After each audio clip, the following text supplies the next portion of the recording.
Grabehan.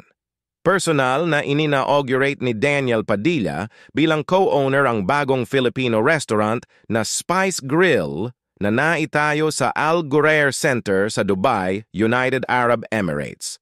Bangers! Nagpunta si Daniel sa Dubai para sa pagbubukas ng Spice Grill sa gitna ng Flava Food Hall, ang pangalawang branch ng resto sa bansa. At meron na rin ito sa Sharjah.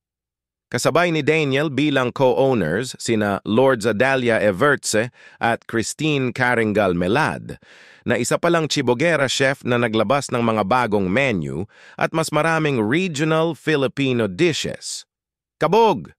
Balita ko marami ng ibang Filipino restaurant doon sa Flava Food Hall tulad ng Bacolod Inasal BBQ, pero kakaiba ang Spice Grill dahil focused sila sa seafood at pati yung mga luto.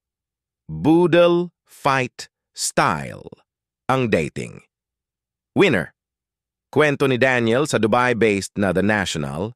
Astig ng lugar na to, grabe ang vibes. Kaya todo suporta ako sa Dubai, akala mo'y walang endgame ng possibilities.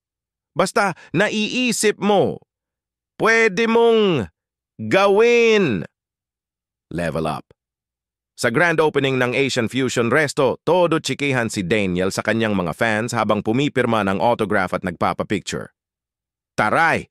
At alam nyo bang umeksena ang unang Spice Grill sa Sharjah na simulat sa pool ay nag-hire na ng employees na nawalan ng trabaho sa panahon ng pandemya at madalas makipag-collab sa mga bagong Filipino artists. Shahar!